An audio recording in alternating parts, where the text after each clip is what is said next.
BTR আৰু বিটিচিৰ বাবে আজি দিনটো এটা গৌৰৱময় দিন। আমাৰ বিটিচি সচিবালয় নিৰ্মাণ হোৱাৰ পিছত ইএম আৰু MCLA সকলৰ কোৱাৰ্টাৰ নিৰ্মাণ নোহোৱাৰ বাবে বিভিন্ন ইএম MCLA সকল ভাড়াঘৰত থাকিছিলে, জনতাই লগ পোৱাত অসুবিধা হৈছিলে আৰু তেওঁলোকৰ নিজৰ মাজত সমন্বয়ৰো অভাৱ হৈছিলে। বহুজনৰ কোকৰাঝাৰত ঘৰো নাছিলে, ওদালগুৰি মাজবাট তামোলপুৰৰ পৰা অহা যোৱা কৰিছিলে। আজি আমাৰ এটা বহুদিনীয়া অভাৱ পূৰণ হ'ল। 20টা ইএমৰ কোৱাৰ্টাৰ হ'ল, 30টা MCLA কোৱাৰ্টাৰ হ'ল আৰু ভৱিষ্যতেও ইয়াক আৰু যদি প্ৰয়োজন হয় ইয়াক সম্প্ৰসাৰণ কৰাৰো ব্যৱস্থা ৰাখি থোৱা গৈছে। ৰাজ্য চৰকাৰে 100 কোটি টকা এই প্ৰকল্পৰ বাবে অনুমোদন দিছিলে। কিছু বছৰ আগতে বিটিআৰ মুখ্য কাৰ্যবাহী সদস্য প্ৰমোদ বড়ো, UG ব্ৰহ্ম ডাঙৰীয়া আৰু মই ইয়াৰ আধাৰশিলা কৰিছিলোঁ আৰু এই অনুষ্ঠানকেইটা আধাৰশিলা কৰাৰ পিছত উদ্বোধন কৰাৰো আজি আমাৰ সৌভাগ্য হ'ল। মই বড়োলেণ্ডবাসী ৰাইজক আজিৰ দিনটোত অভিনন্দন জনাইছোঁ। আজিৰ পৰা কিছু বছৰ আগতে এই অঞ্চলত আজি ইয়াতে কোকৰাঝাৰৰ VVIP ইয়াতে কোকৰাঝাৰৰ বা বিটিআৰৰ ইএম MCLA সকল থাকিব।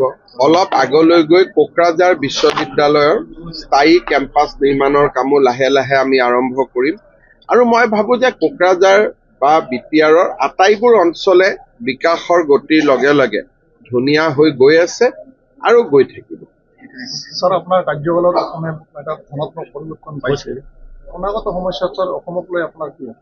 চাওক, আমি অসমত যোৱা 3.5 বছৰত এটা নতুন পৰিৱেশ নিৰ্মাণ কৰাত সক্ষম হ'লো, যিটো আগত কোনেও কল্পনা কৰা নাছিল।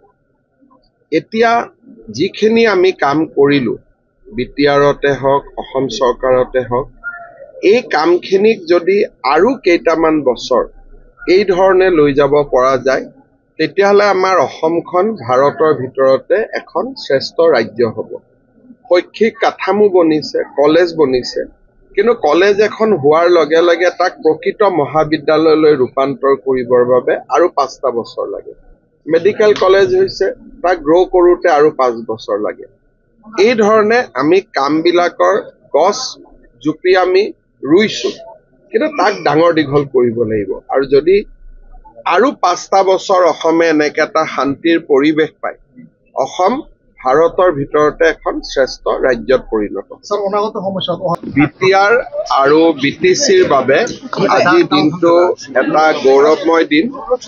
আমাৰ বিটিচি সচিবালয় নিৰ্মাণ হোৱাৰ পিছত ইএম আৰু MCLA সকলৰ কোৱাৰ্টাৰ নিৰ্মাণ নোহোৱাৰ বাবে বিভিন্ন ইএম MCLA সকল ভাড়াঘৰত থাকিছিলে, জনতাই লগ পোৱাত অসুবিধা হৈছিলে আৰু তেওঁলোকৰ নিজৰ মাজত সমন্বয়ৰো অভাৱ হৈছিলে। বহুজনৰ কোকৰাঝাৰত ঘৰো নাছিলে, ওদালগুৰি মাজবাট তামোলপুৰৰ পৰা অহা যোৱা কৰিছিলে। আজি আমাৰ এটা বহুদিনীয়া অভাৱ পূৰণ হ'ল।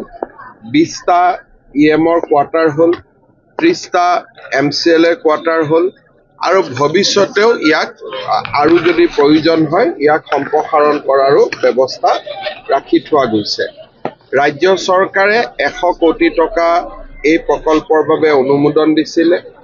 কিছু বছৰ আগতে বিটিআৰ মুখ্য কাৰ্যবাহী সদস্য প্ৰমোদ বড়ো, UG ব্ৰহ্ম ডাঙৰীয়া আৰু মই ইয়াৰ আধাৰশিলা কৰিছিলোঁ আৰু এই অনুষ্ঠানকেইটা আধাৰশিলা কৰাৰ পিছত উদ্বোধন কৰাৰো আজি আমাৰ সৌভাগ্য হ'ল।